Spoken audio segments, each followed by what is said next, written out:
Welcome in, folks. It is another edition of Line to Gain here on the Buffalo Rumblings Vidcast Network. I am the big O, Jerry Ostroski, down here in Tulsa, Oklahoma. We're getting ready to get real cold down here, too. You're not going to introduce me today? Can I get to it? Oh. My goodness. All right. I just thought we were starting off with a bang. No, I was leading into it. Okay.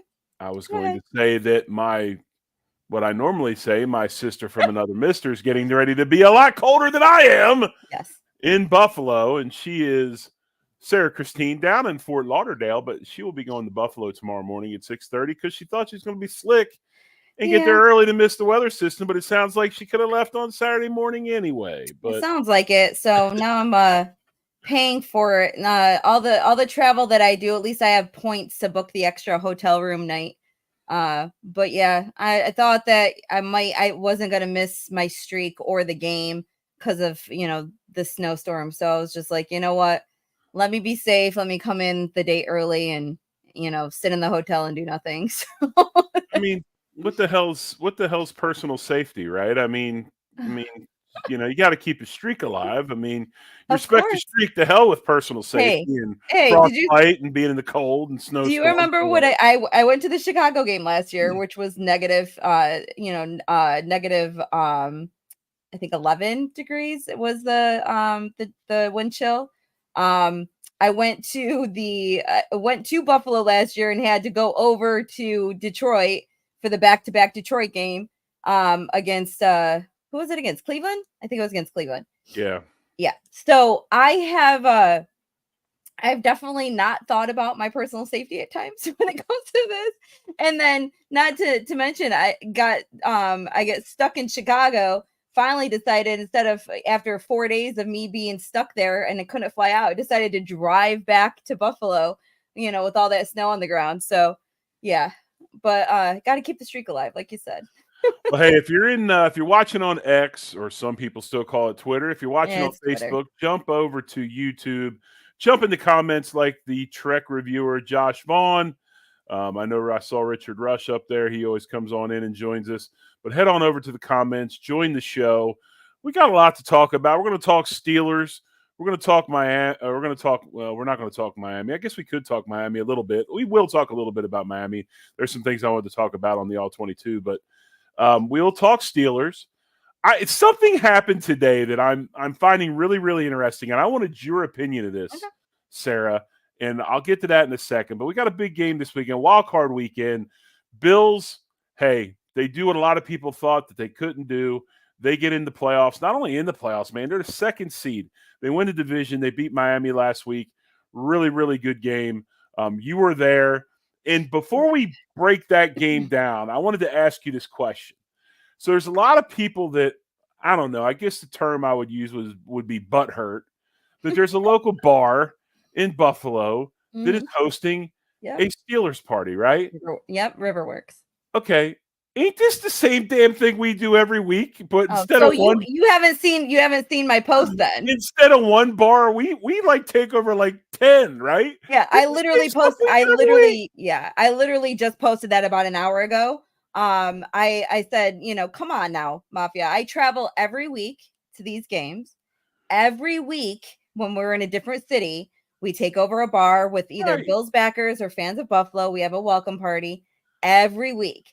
Just last weekend, we didn't just take over one bar. Right. We took over a whole block of bars, which was like 6 or 7 in a row. And we rented out one whole bar from 2 o'clock to 6 o'clock. So for 4 hours. So you couldn't even enter it unless you had paid. You wouldn't have known to pay unless you were part of Bills backers. So this is ridiculous. We should be applauding the fact that they are bringing money into the economy in Buffalo. That is why you want Super Bowls. That's why you want, the draft. That's what you want to. That's away games. Period. The one great thing about it is having people come into your city, and trust me, Buffalo hotels are not $400 a night normally. They're $400 to $700 a night during games where they know that the fan base for the other team's going to travel. Pittsburgh's down the street technically to Buffalo. And the other thing is this: it's not like you can hate the Steelers all you want, but Steelers fans aren't jackasses. They're good people. They're a I lot know a like couple. people in Buffalo, right? Right, know a couple. exactly. So it's like, I don't. It's not like we got. I don't get it. I mean, it was, and our boy Jeremiah posted some stuff about it. That's where I saw it. Oh, I didn't see that. So well, he said the same thing we're saying. Like, oh, okay. What the hell, I was like, sorry, Jer. Yeah, like, what the hell's your problem? If ridiculous. Hey, go if you like it, don't go, whatever. Right. I mean, like, if you made T-shirts, and okay, so I'm gonna actually, and I try not to politicize anything as much as possible. One day I'm walking, down the street and going into a game, and this guy is, decked out in, Dolphins gear and everything like that, and he's literally selling not Dolphin stuff, he's selling Bill stuff and Jet stuff. And I'm like, he's like, you got to sell what works. And he's like, and look at this one. And he pulls out a shirt that says, that's a MAGA shirt and says, Make America Great Again. And granted, like, this guy was, is a black guy, right, trying to hustle on the street. I'm like, do what you can to make the money. You are not going to turn away the business. You are just not. So I think it's so stupid that anyone has a problem with it. And I'm yelling right now, so I'm sorry. It's called being an entrepreneur, right? That's what you want to do. It's capitalism at its finest. But anyway, I just wanted to touch base real quick on that, and I'm glad we have the same viewpoints. But Bills go down to Miami. They win last week 21-14, sweep the Dolphins, finish 11-6, win the AFC East. Josh Allen, 30 of 38, 359 yards, 2 passing touchdowns. It did not feel like that either, by the way. Right. I know it didn't. It was wild. It did not feel that way. But then he's also the leading rusher in the game. 15 for the Bills anyway, not for the game, but for the Bills. 15 rushes, 67 yards. Cooks had 13 for 36. Receiving, I think we're starting to see a trend, folks. Shakir comes with 6 receptions, 105 yards. Diggs 7 for 87. It's good to see him back involved again. Kincaid 7 for 84. Sherfield, a former Miami Dolphin, he has 3 for 24, and then also the toe tap touchdown. Knox with a touchdown. Just other than the absolute, I don't even know how to describe some of the. It's almost like I don't even know how to describe some of the interceptions he throws now. And I've gotten numb to it. I say I got numb to it. I mean, Joe Miller will tell you I haven't gotten numb to it. Spence will tell you I haven't gotten numb to it because I was blowing their phone up during the game. Hell, I think I probably was blowing your phone up too. But it's amazing to me. It's just organized chaos with this offense with him as quarterback. And the stuff he does athletically it's second to none. I mean, the guy is amazing. He's an amazing athlete. He makes unbelievable plays, but my God, can he make dumb plays? The first interception was ridiculous. Well, I think both interceptions were miscommunication. And I'm sorry to Gabe's mom. Sorry to Jer. Who else is a Gabe Davis apologist? I damn sure don't think that was miscommunication because I'm just telling you there was no. I mean, he didn't have his eyes on Gabe Davis long enough for it to be miscommunication. Okay. Well, I mean, when I rewatched it again, like just them looking at each other afterwards, I felt like Gabe was supposed to do something else and he didn't. But that can I ask this? Of course. Didn't he get wide ass open in the end zone? He Gabe? He shook. But the ball was already out of Josh's hand. He made the appropriate move. Again, that's the only other thing that drives me absolutely insane. If the ball's already out of your hand, you were supposed to go left and you go right, and the ball's already out of the ball. The piece. I mean, why would he go left in that scenario when everybody was running to the right side of the field, clearing that part of the field? To me, there was no miscommunication. To me, it was a terrible play by the quarterback. And then we have the second interception, which, again, Josh apologists like to call, oh, it was a punt. No, it wasn't. It was a damn another interception. Yeah. He threw another pick. Yeah, that one. What I hate is that we went for it on 4th down, and we could have potentially had 3 points. I know we were pretty far away for a field goal. And in the end, that it actually gave us better field position. So the Josh Allen apologist, it was actually better for us for him to throw that interception because of the starting field position. And if we would have we would have been lost to downs and turnover and downs. Sorry. I think we would have been on like the 32 or 33 versus, or actually, I think it was worse than that. I think it was like 37 because I want to say it was a 54-yard field goal. So we would have been on, say, the 37 versus the 25. So, but the deal with it ended up being a good thing. The deal with Gabe, though, however, is Gabe can't do anything. He can't do it. He's become that guy. Gabe can go onto the field. He ran onto the field wrong. Gabe can line up. He lined up. Everything Gabe does is wrong. So he's never going to get the benefit of the doubt, ever. Ever. All right. And, but my other problem is this, and Daryl, you want to bring that up, I'll call all of you on it. If you're in the huddle. Well, read it before so people know what.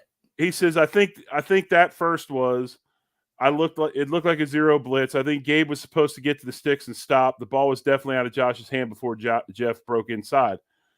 I don't, until you're in the meetings, until you're in the huddle, obviously none of us know, but there's nothing that guy can do. Nothing. Zero. It's either a touchdown or he's wrong. So you're not going to have this issue next year because they're not going to re-sign Gabe. They don't have the money to do it. Even if they want to sign him, they don't have the money to do it. So you're not going to have this problem. So you have to find somebody else to become the scapegoat for the quarterback when he makes a bad play. Because as good as he does some damn boneheaded stuff. The fumble was boneheaded too. I mean, how can a guy that's 6'5" and have 3 guys hanging on him and throw the ball 80 yards be a guy that fumbles the ball all the time?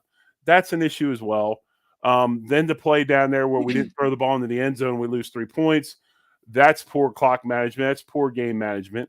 But even with those plays, those 4 plays, an absolutely phenomenal performance by him. And another overthrow. And the overthrow to I think I tweeted it at halftime. I'm like, even with this and that, like we've literally left 20. I was like, and take your pick on this one. 21 points on the on the board. So off the board, I should say. Even just the pass at the end to at the end of the half to Ty Johnson. If Ty's not across that line, even throwing it is risky because you run the risk of not being able to get another playoff. So, but Cooks, you got me calling him Cooks now because you always put it with the S at the end. Cook, he dropped pretty much a sure-handed touchdown. And like we said, Diggs was wide open. And then the two interceptions. So, I mean, realistically, the Bills could have been up big time going into half, and we weren't. So we were beating ourselves again. And I think, Sarah, that's my biggest problem. I think it's the fact that he mismanages the offense out of points with some of the stuff he does. And that's where I have an issue because a lot of times, especially in the playoffs and things get tight, 3 points are a big deal. So anyway, take away the 4 points. Absolutely phenomenal performance by him. The 3rd and 13 run was as good of a play as I've seen all season long by him. It's probably a top 10 play by him so far in the league. Getting 13 yards on a rush when you needed it was crazy. That run was absolutely phenomenal. So again, you live by the sword, you die by the sword. There is no other quarterback I'd rather have than him. That's for sure. I think what irks me a little bit is when you look at his statistics and everything. Lamar right now is pretty much, everyone says he's the leader for MVP. Lamar's plays that could equate to a turnover is like 2.5%. Josh's is 3%. So it's not much of a difference. So it kind of bothers me that everyone constantly gets on Josh's turnovers. We all hate them. But yes, at the same time, I think 3 or 4 of them were either a tip ball or a 4th down punt, that we hate to call it. They're still turnovers. I know that they're still marking them down as turnovers. People are like, Josh's touchdowns have went down this year. Well, his freaking rushing touchdowns have skyrocketed, so you got to look at both. You got to take it all together at the same time. And granted, I know Josh is running in the touchdown instead of Cook. Cook only had, I think, 2 or 3 touchdowns this year on the ground. So, Josh has been kind of taking them. But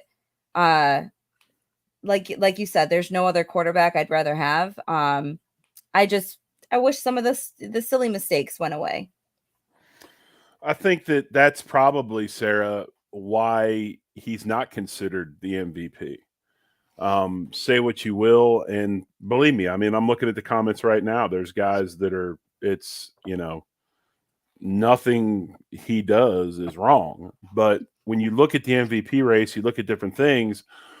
There's certain things that they look at, and I mean, there was the stretch of poor play that we had before we went on the run, and then also some of the bad turnovers. I mean, those affect votes. Those affect people's opinions of you, and especially when it seemed like there was a national narrative there for about 2 to 3 weeks. I'd say 2 weeks, probably 3 or 4 weeks of nonstop talk about Josh Allen and his carelessness with the football. But but he wasn't that far off from some of the other people in the discussion at the times. Jalen Hurts was discussion at the time, and I'm gonna put Tua in there because it pisses me off that no one questions the fact that Tua's fumbled the ball like 14 times. It's just he's lucky enough that his team gets it back for him, and I think that it's only been lost like 5 times. So that means like 9 times he's lost the ball, and luckily someone else has jumped on it. So he could have 9 more turnovers. But even if those turnovers don't count as a turnover, they're still causing either a loss of yardage, a loss of down. So it's just I feel like someone decided, this is the year to pick on Josh Allen, and let's dig into it. And I feel like it's continued this whole season. I feel terrible because I feel like statistically he's had a very good season. He's like 89% of the Buffalo Bills offense, the scoring offense. So I feel like if anyone's an MVP, it would be him. But I don't think he'll ever get it. I don't think he'll get it. But with all that being said, I think that, Purdy, his supporting cast is just ridiculous. I don't think he should get it. I think what Lamar has is also better than what Josh has. So, if anything, I would say that, McCaffrey CMC should be the MVP if we're going to go there and talk about that. But I would like to see Josh. I just know they won't pick him because of his turnovers, because everyone, it's the first thing that comes out of their mouth. And, that's kind of where I was getting with the narrative of him and his turnovers. I think that oh my gosh, I can't believe Lamar. I think Lamar gets it because of the narrative of nobody wanting him as the quarterback and the long contract situation before he gets the deal. Then they have the record they do. So I'm saying that, and it's kind of this outside noise that affects voters. There's a lot of people on his side right now. He won a lot of fans going through that contract situation and coming in for maybe less money that he thought he should get and ends up playing the way he is. It affects people's votes, and I think that'll be a big thing as far as him. And I think he will ultimately get the MVP. But looking on the other side of the field, another guy that was considered an MVP candidate, dismal performance, Tua Tagovailoa. He 17 to 27, 173 yards. He did have a passing touchdown. He had 2 picks. A-Chain had 10 carries for 56 yards. They had the running game going in the first half. We can talk a little bit about that, kind of watch some things and how we made adjustments. 101 yards in the first half, and then we stopped. Right. We held him to 7 yards in the second. And we can talk a little bit about that, Sarah, if you want. Tyreek Hill, 7 catches for 82 yards. He did have a couple of big drops, and they had a few other guys show up. I don't know how you pronounce it, Smythe or Smith, 3 receptions, 30 yards. Wilson 1 for 24. So Dolphins held pretty much to nothing in the second half by our defense, and I think that's where the onus needs to lie. As good as Josh's numbers were, minus the turnovers, our defense played absolutely lights out in the second half, and they played well in the first half too. I know they gave up some rushing yards, but they made the adjustments. Hold the Dolphins at home to 14 points. I mean, that's a huge performance.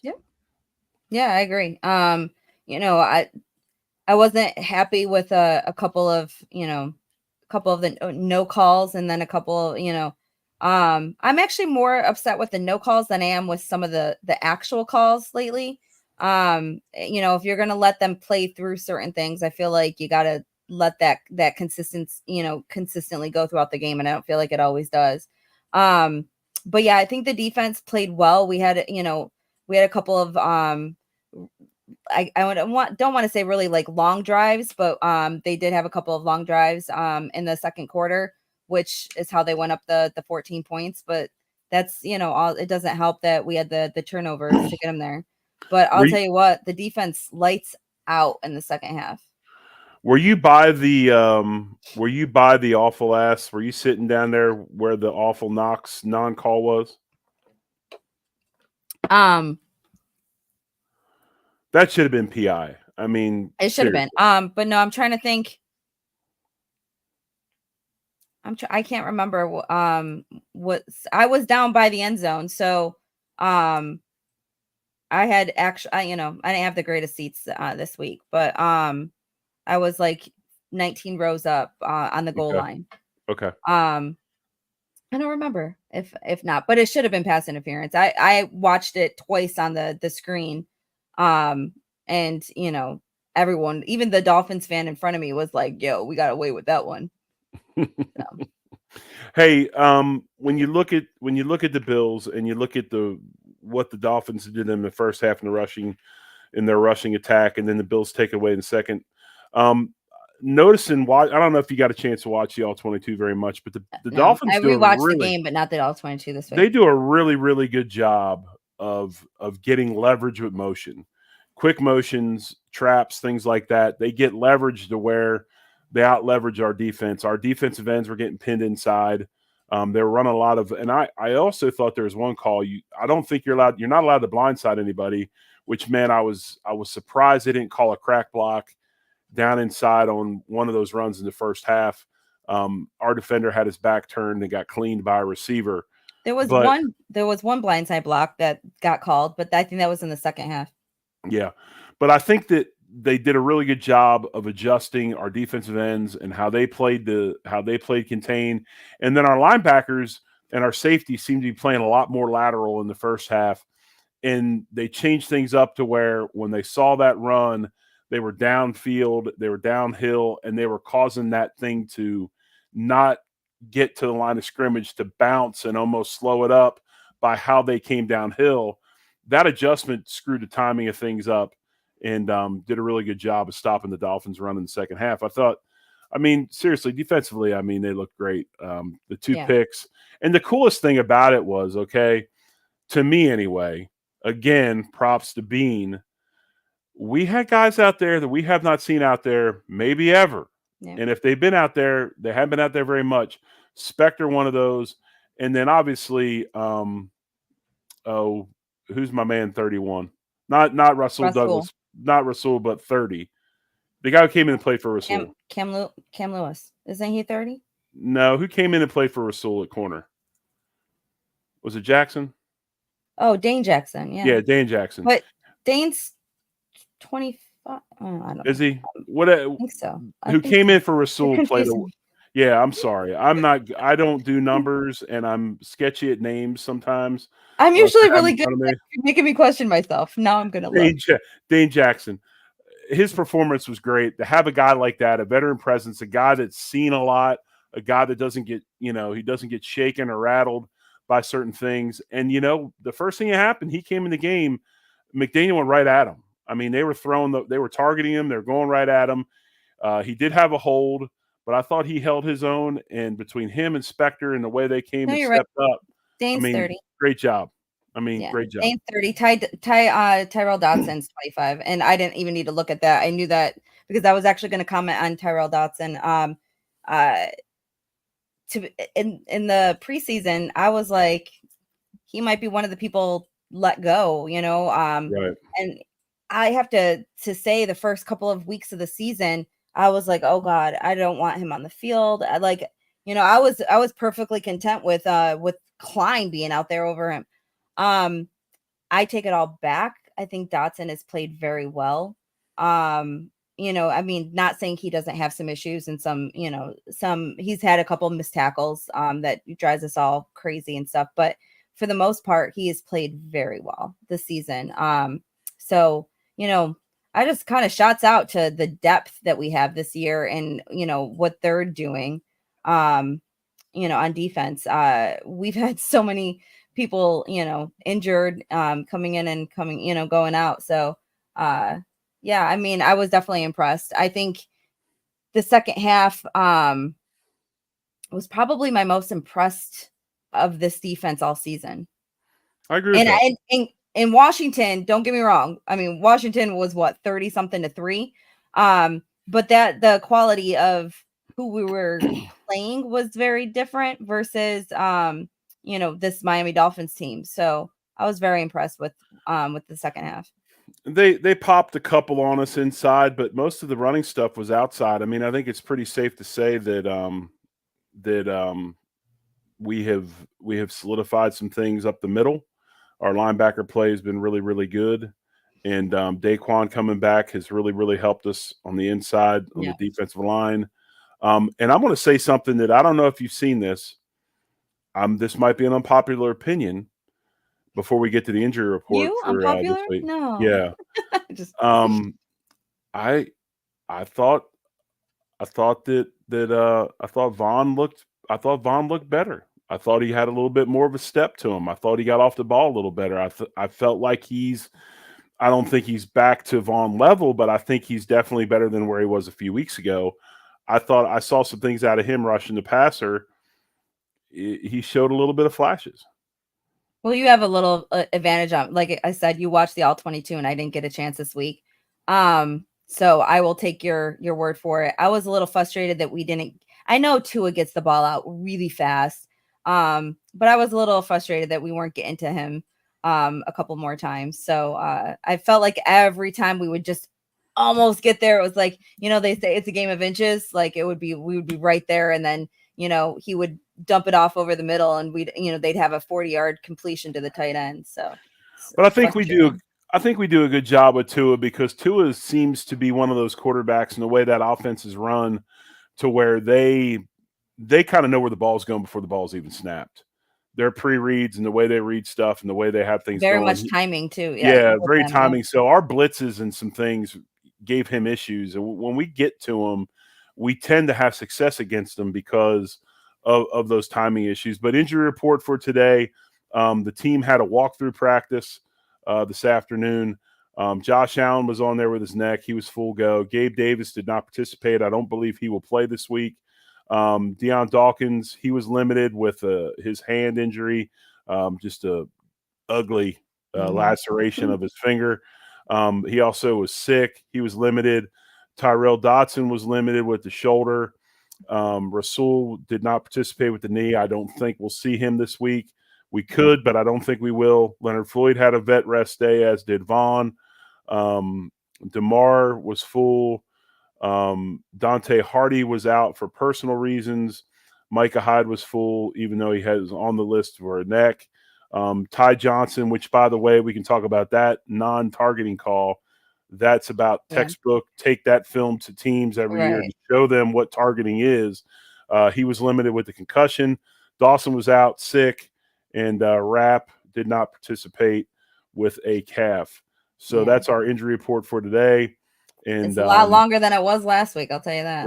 Right. So, but everyone, thank you for mentioning that it was Dane. I knew it was, and I knew 25 was T-Dot, but it's literally all in the comment section.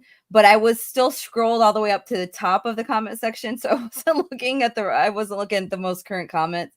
So I was not paying attention to that. But thank you everybody for letting me know. But yeah, it was just one of those I'm getting old situations, I guess. Well, you're not, but tell everybody the deal. I mean, you're not really here right now. You're halfway to the airport already. Yeah, I mean, realistically, the last 2 days when I decided to change my flight last night, it's just been crazy, trying to get everything. I thought I had a whole extra, 28 hours worth of, time to get things done. So I tend to procrastinate a little bit, and I was home last week for the game. So, I wore, not cold weather clothing. So, and this is a lot different this week going in, having Pittsburgh come into Buffalo. It is supposed to be very cold. So, we're talking wind chills in the single digits. You try to prepare for it, but sometimes it's really hard. So then you want layers, and I'm like, I don't know. So I overpacked and then, took some things out, and so I have been rushing. I am at 8:56. I looked at the clock and said, "Oh crap, the show." And I ran over to the computer. My suitcase is literally sprawled out with all my clothes hanging out of it. So yeah, like I've been running around a lot between everything, and I had a full slate of work today. So it's been an interesting day and a half since I decided to change. So Sunday, 1:00 Eastern, noon Central, the Bills will take on the Pittsburgh Steelers, a Pittsburgh Steeler team that did win this past week over the Baltimore Ravens that rested most of their team, with the Tennessee Titans winning against Houston. The Titans then allowed the Steelers to get over Jacksonville. They allowed the Steelers to get in the playoffs. Mason Rudolph has been named the starter for this week. He's playing well. He's got a quarterback rating of 118. He is playing well, but then again, we've got Josh Allen as well. Najee Harris leads the way rushing the ball for the Steelers. James Cook for the Bills, and then of course George Pickens. They have not been great in the passing game this year. Well, according to Pat McAfee, Mason Rudolph is not far off from Josh. Like, what are we doing here? Come on, Pat. All right, go on. You did see that Aaron was back on today after he said that he was not I legit told everyone that knows. Everyone's tweeting out yesterday, and sorry to interrupt. I know I keep on going on tangents, but everyone, tweeted out yesterday that Pat McAfee kicked Aaron Rodgers off of his show. And I'm like, guys, it's the end of the season. He very specifically said this is his last day of the show because the season is over with. Like, he was very specific in what he said. And everyone's like, no, it's ESPN wants him off. I was like, he'll be back next season. I was like, and he'll probably be he'll probably be back on in the off season on the YouTube portion when he's, on YouTube and not on ESPN. I wasn't expecting the next day though. Like, come on now. And they got a kick out of it. They thought it was pretty funny. I actually thought it was pretty hilarious, but anytime anybody goes to ESPN like that, I don't have an issue with it. Offensively, the Buffalo Bills are dominant with the numbers. You look at total yards. Pittsburgh is 25th in passing yards. They are 13th in rushing yards, 27th in points scored, 22nd on third down. Bills have a superior advantage to them in offense. Bills 6th in total yards, 8th in passing yards. Rushing yardage, they're 7th, points 6th. They are the number one team in the NFL in third down percentage at 49.8. That is a Josh Allen statistic if there ever was one. The stuff that he can do on third down to keep plays extended. Defensively, Steelers known for their defense. Bills actually, they have all the advantage on the defense as well. Not as great as the offense, but total yardage, Pittsburgh's given up 360 yards a game. They've been up 227 passing, 115 rushing. They are 6th in points allowed at 19.1, 21st in the league in third down percentage. Bills are 8th in yards, 7th passing yards, 15th rushing yards, 4th in points scored, or points allowed, and they are 18th on third down percentage. So numbers-wise, this should be a Bills game. This should be a Bills victory. Obviously, Pittsburgh, cold weather town. You're not going to get that cold weather advantage this weekend like you would against maybe a Miami or somebody else. But I think this game it sets up doesn't well. snow in Pittsburgh as much as it does in Buffalo, though. So we might have a little bit of that, advantage if there is one. But I honestly don't think Josh plays that well in snow. I think he plays well in everything else. But again, we don't have a lot to go on when it comes to snow. There's only been a couple of snow, actual snow games, which a lot of people complained about their cleats that week. So I don't know if that was the situation, but we get the lake effect snow off of Lake Erie and Lake Ontario, so it gets really bad. According to my assistant who I used to work with, my old assistant, she grew up in Pittsburgh, and she says that that's not true. Nowhere near what it does in Buffalo and Rochester. I don't think any place in this country gets as much snow as Buffalo and Rochester. But no, I think you're right. I mean, Pittsburgh does not snow like it does in Buffalo. But Sarah, are you worried about this game being a typical game for the Bills where this is, I don't want to use the term trap game. It's not a trap game, but we talk about this team having the tendency to play down to its opponents. I think this is a game that with TJ Watt out of the game and a guy that for all intents and purposes was having a defensive MVP type of year, with him out of the game, is this a game where we should be able to take care of this? Or are we worried about the fact that we played at the level of who we're playing, and Pittsburgh does have the ability to ugly things up, not unlike the Patriots did a few weeks ago? All of the above. Yeah, I hate to say it, but we could be taking on the Ravens this week, and I think I'd be less concerned than taking on the Steelers, because I feel, like they're kind of maligned to the fact that their season's over with, and now TJ Watt's not playing. But number one, the weather, it's always going to be some type of factor. Whether we want to say, Josh can throw in this weather, we know he can. We know he can throw. But he can't throw in the wind, Sarah. Well, that's the other narrative. It's but can he throw in the wind?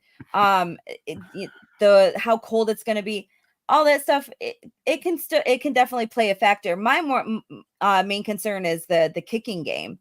If we have to punt the ball at all, that ball's not going to go anywhere.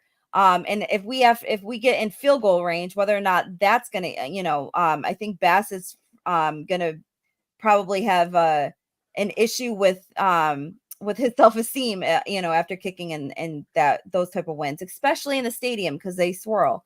But anyways, like you said, it's always a concern that we play down to our opponents.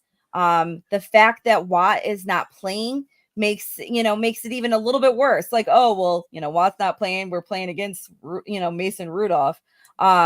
But my biggest concern with them, and it's the same as it was a couple of years ago with Indianapolis, is their running game. We have to definitely pay attention to that. I think if that's the main focus, I think we can kind of handle everything else. But I do think we need to make sure that we keep that tandem between Jaylen Warren and Najee. I'm like, why did it escape my mind? You don't remember your guy. That's your guy. Yeah. But I think that those are the two that we really got to worry about. But and then the tight ends, they have Darnell Washington, they have Freiermuth. And Freiermuth is back, right? He's back from injury, I believe. So just those are the what I think we need to really kind of worry about. Pickens goes off every couple of games and then disappears for a couple of games. So we'll see how it all works out. I just want the team to go in there realizing that it's one and done if you don't get the job done. We used to have those shirts, not one and done. So we just need to go in there and play. I part of me is also worried that like the emotions of beating the Dolphins again, like, will that be in their heads? And we always have those emotional games, and then we come back down to reality the next week. But I will say I'm very impressed that we did 2 weeks in a row between Kansas City and Dallas, back-to-back emotionally tough games. And we came out victorious. So I'm hoping. Josh says the team's ready. Jordan says the team's ready. They're all very focused. I'm hoping that they are. And my worries are just my worries because I have a little bit of PTSD when it comes to this team. But I think that landing the 2 seed, I will say, other than, obviously Pittsburgh knows us well and they have a 3-4 defense. Those are 2 things that I hate, because Josh, for some reason, seems to struggle a little bit against the 3-4 defense. So those are kind of the 2 things. And we talked about that in the preseason when Pittsburgh, what did they score? Like 30, it was like 30 something to nothing. Granted, it was preseason. I know it is. But hopefully the team can figure it out, because I'll tell you what, if they lose against the 7th seed in the wild card round after winning 5 in a row, everyone's losing their job. I totally believe everyone will lose their job. What's funny is the 3-4 defense is actually a better run stopping defense than it is a passing defense. The 3-4 in its form, and especially the way the Steelers play it, they change a few things up, but it is a much better run stopping defense. But I wanted to bring this up earlier and I didn't talk about it. Ralph Wilson Sr. brings it up. Jerry, how did Torrance look on the All-22? Will he handle Hayward this week? Torrance is in what they call his rookie slump, okay? And what I think people need to understand is these guys that are fresh out of college football that are starters in the National Football League, if he was in college, he'd already be off for quite a while. They play a lot more games in the league with the preseason, with the regular season, and he is struggling a bit. He's having some issues recognizing the blitz.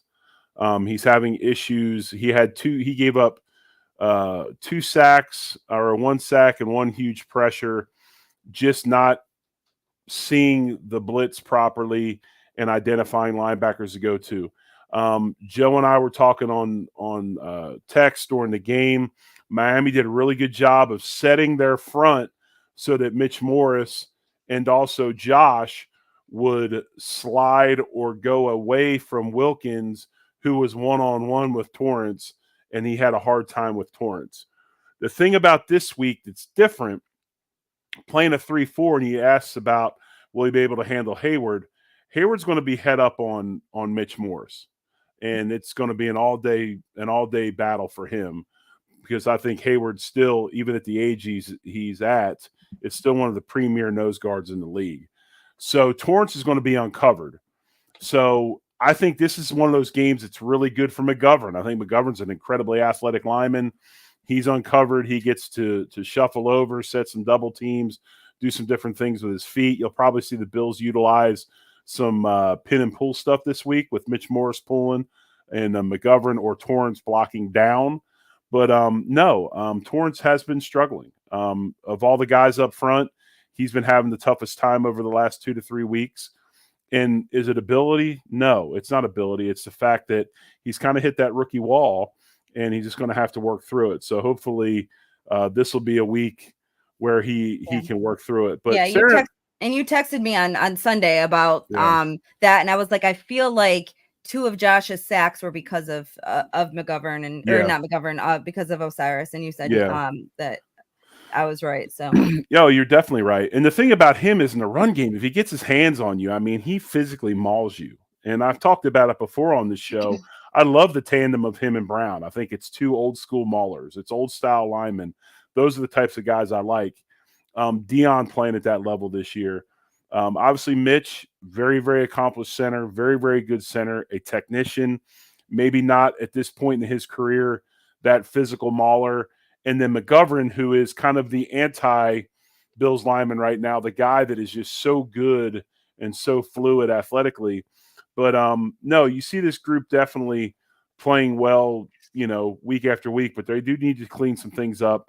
Blitz identification is one of those, and Torrance needs to get through this rookie lull, and we'll be okay. Real quick before we get out of here, Sarah had sent me a deal, and Sarah loves picking games. She loves picking games. She loves all that stuff, and she sent me a deal, predict the playoffs, and so we wanted to talk about that a little bit and kind of give our predictions. You'll like Sarah's predictions a lot more than you'll like mine. Or at least you'll like mine all the way till the conference championship.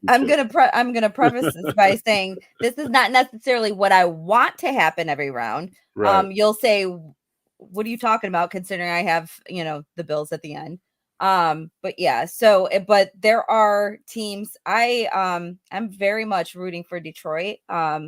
Whether or not they could, I wish that they weren't going against the Rams the first round, but I'm very much rooting for Detroit on the NFC. And on the AFC, like, if it wasn't the Bills, I'd kind of want it to be Houston. But I feel like Houston's going to get knocked out in the first round. But just quickly before I proceed, Ray had put up here, Ray Collins, no 7th seed has won a playoff game. I heard, is that true? Since the 7th seed's been been enacted, I think it was about 6 years ago, they're 0-6. Okay. So let's not make this a first. Let's not make this a first. Exactly. All right, let's do the wild card round first, right. And I'll go through mine real quick. Each of us will go through both sides, the American Conference and National Conference. But on the American side, Pittsburgh, number 7, Pittsburgh versus Buffalo. I like the Bills. I like the Kansas City Chiefs over the Dolphins. I like the Browns over the Houston Texans. On the national side, I like the Cowboys beating Green Bay. I think that Detroit is a great story. This is where you and I differ a little bit. I think Detroit's a great story. I think Los Angeles is going to give them fits. I like the LA Rams beating Detroit in Detroit. And I can't even believe I'm saying this, and it's probably because, my other team is this team. And if Baker didn't have bad ribs right now, I'd probably go with Tampa Bay. But I am going to pick the absolutely dismal, just flop fraud of a team, the number 5 seeded Eagles over Tampa Bay this weekend in the wild card division. What are your picks? We're not too far off. I think it was just the one game. So, Bills Steelers, I picked the Bills. Dolphins Chiefs, I picked the Chiefs. I think that game is going to be very interesting. And I can't wait to see them kind of pick each other apart.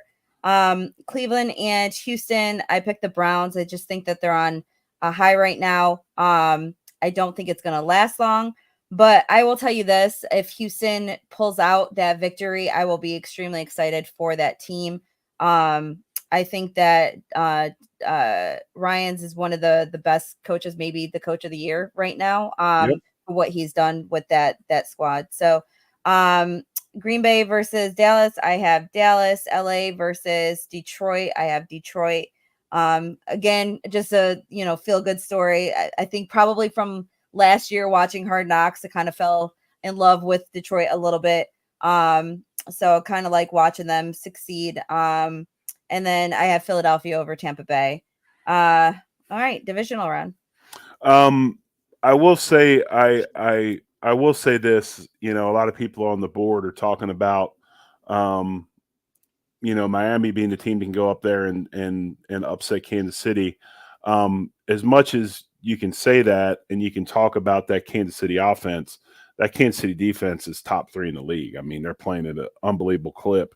So that's kind of why I took that. Yeah, and they took a week off though as well, so they're getting healthy. I think that the first half might look like it's in Miami's favor, but I think that the second half is when Kansas City will settle in a little bit. I think that that's when we'll start to see Mahomes is probably going to go off in the second half, and him and Kelsey are probably tired of the narratives about them two. I just don't see Mahomes allowing himself to be kicked out of the playoffs in the first round. I agree. With that said, I wish it could end in a tie because I can't stand both teams. But I'll tell you what, right now, the freaking Dolphins fan base, I just kind of want to shut them up. So to be honest with you, and to say that they're worse right now than the Chiefs fan base, it's true. And that's not to say that I haven't met some really cool Chiefs fans when I go to games. That I have, but I'm just so over Dolphins fans right now. So yeah, I hope that they go 24 years without a playoff win. Divisional playoff rounds on the American side. I like the Baltimore Ravens beating the Cleveland Browns. I do think the Cleveland Browns could be possibly maybe that spoiler team because they're playing so well defensively, but I do like Baltimore winning that game. I like our Buffalo Bills beating Kansas City in Orchard Park. I like San Francisco beating Los Angeles. And unfortunately, I will take the Cowboys, puke, hack, barf, beating the hapless Eagles in that divisional playoff series. Yeah. Well, because we picked differently on the NFC side, the way that they're matched up is different. So I have the Eagles against the 49ers. 49ers destroyed the Eagles earlier in the season, and I don't think the Eagles have gotten better. I think they've gotten worse. So 49ers will I think will continue their streak against the Eagles, and I have Detroit beating Dallas. I just feel like they're a good matchup. They're both very offensive teams, and then they have a couple of good players on defense. I feel like Dallas defense though is kind of all or nothing. They either have one of those games where they're having pick sixes and and doing really well, or they're giving up a lot of points. So I picked Detroit in that game. On the AFC side, I have Baltimore beating Cleveland. Now, again, not what I want to happen. I would love Cleveland to beat Baltimore, and I think if any team could go into Baltimore and kind of pick them apart in their first round, it would be Cleveland. So it'll be an interesting game, but I still think Baltimore pulls it off. And I have the Bills beating Kansas City. I think that if Kansas City comes into Buffalo, there's absolutely no chance that this team allows Kansas City to beat us in the playoffs again, especially at home. I hope I'm not, saying that with and jinxing our team, but come on now. Conference championships. This is where we differ. I really like Baltimore. I think Baltimore wins at home against Buffalo. I think Baltimore is just a very, very good overall team. I think talent-wise, they are loaded. I think defensively, they assert themselves. They play physical. It's the kind of defense that gives Buffalo fits. I like Baltimore beating Buffalo in the conference championship round, and then I like San Francisco beating the Cowboys in the conference championship round on the national side, which sets up on my bracket anyway, a Baltimore-San Francisco Super Bowl. Boo. Just joking. I, of course, have the Bills beating Baltimore. I have watched the Bills beat Baltimore 4 out of the last 5 times. I think it's somewhere around there. And I know it's a very different team, very different circumstances. I think if we go back to the AFC Championship, it will. I think Josh can. I just feel like Josh can outscore Lamar, and I think Lamar is a freak. I honestly do. But I feel like our defense plays well against that type of quarterback. So we'll see how it all plays out. I honestly think that it could be flipped, though. It could be Buffalo against Cleveland in Buffalo, AFC Championship. Still same end result. Bills in the Super Bowl. I am going to speak it into existence. And then on the other side, I have 49ers beating the Detroit Lions. I don't see anyone in the NFC right now that can kind of match up with a healthy 49ers team. So to be honest with you, I don't see anyone in the AFC. I think 49ers are the best team in the NFL. But you play the game for a reason. So it's, whoever comes out best that day and gets some luck going their way too. So Bills and 49ers, let's go. All right. I think that we're down to that. And in my side of it, I think they've been a team of destiny all year. And I've got the 49ers winning the Super Bowl over the Baltimore Ravens. And Sarah, who do you got? Well, I want to say I have the Bills over the 49ers. I have to see the Bills playing in the playoffs. I'm like, if I'm gonna be honest here, Oh, that's right. You didn't take. That's right. I forgot. You didn't pick that game. I did. You didn't. Yeah, I didn't pick it. Because like I said, I think the 49ers are the best team in the NFL, but you play the game for a reason. And the Bills tend to show up against those really good teams. I agree with that. I just don't see where the 49ers have a hole. I don't. I just don't see where they have an issue other than maybe a little bit in the secondary. They're not as strong as they are on, obviously on the lines, on both lines, offensive and defensive. So I just, but Josh likes that. Josh likes going against those top defenses. So, and we've seen that several times, even just earlier in the season, Miami was, ranked number 1 defense, and they came into Buffalo and we put 48 up on them. So, I'd love to say that the Bills can beat the 49ers. I don't know if the Bills team that we've seen on and off this season, it depends on which one comes to play. I think this is the year, and I look at the American Football, the AFC, and I just don't see even Baltimore. I mean, as much as I like Baltimore and I have them going to the Super Bowl, as much as I like Baltimore, I even see I don't necessarily – I would not be shocked if they lose before they get to the Super Bowl. I think the AFC is wide open. I really do. I don't think people want to play Buffalo. I don't think they want to play Josh Allen. I think they see the way the Bills have persevered through adversity. I think the way they see how this team is playing at this present moment. And I'm just telling you, Josh does do one thing. He scares defense coordinators because there is no play that's ever just dead with him. I mean, he can make plays where other quarterbacks have no chance of making plays. So this is a year I can see them making that run. I just really like John Harbaugh. I just really like the Baltimore organization. I like the way they draft. I like the teams they put together. My preference is what I like out of a football team is what Baltimore is. And so that's why I've chose Baltimore. But if the Bills get to the Super Bowl, it would not shock me because this is one of those years where I just think things are wide open. But on the other side of it, as good as the Cowboys can play, as good as some of these other teams can play, the Niners are the cream of the crop, and just week in and week out, they just physically mash people. So a few years ago, we were the 3 seed, and I said, you know how much easier it is for the 2 seed to make it through because of matchups. And that's exactly what's happening this year with the Dolphins and the Chiefs matching up 3-6. So one of them is going to get knocked out, which makes me very happy. I feel bad for the 4th seed because when the 4th seed has to take on the 5th seed, most of the time the 5th seed's better than sometimes the 3rd and 4th seed. It just so happens that we were all 11-6 except for the Ravens. So we're all very much evenly matched. It's hard to I can't believe I'm saying that because we were at 1 point 6-6. But yeah, John put up here, we haven't played our best ball yet. And I agree with that. I think we've had a couple of really great games.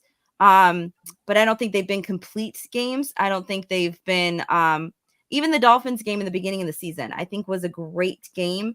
But it wasn't, the best game that, I've seen better out of this team.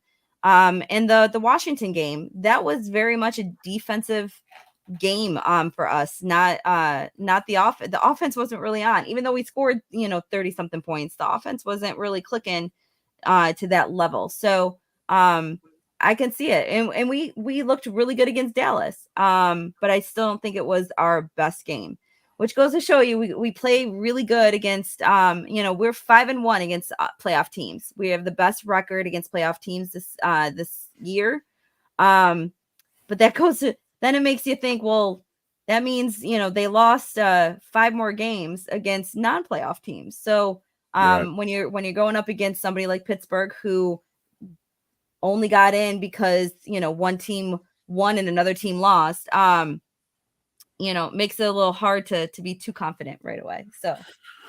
Well, hey, hit the like button, hit the subscribe button, folks. You're heading up to Orchard Park. If you're up there, be careful this weekend. Don't be stupid. Watch the weather. Enjoy the game. Enjoy a Bills victory. We'll be back next week, Wednesday night, 9 Eastern, 8 Central. Hopefully moving on to the divisional round. Yep, hopefully moving on divisional round. She's Sarah Christine. If you're out and about in Buffalo tomorrow, you might see her. I'm the Big O, Jerry Ostroski. It's cold and rainy outside here, folks. We're it's cold already and rainy too. It's only 62 degrees here in Fort Lauderdale. Did you just say it's only 62 degrees? It's only 62 degrees here in Fort Lauderdale. Okay, we're going to end on that. Again, I'm the Big O. She's Sarah Christine. And as always, folks, one love and go Bills. Go Bills. Hey, football fans, the season is here. So you know that means family, football, and food. But for the NFL's best fan base, it can't be just any food. Bills Mafia only eats the best during the season. And the best is Picasso's Pizza. With 4 great locations in Western New York, it's so easy to treat yourself to the most flavorful pizza on game day. Picasso's. We are Buffalo Pizza, shipping local and nationwide. Order online at picassospizza.net.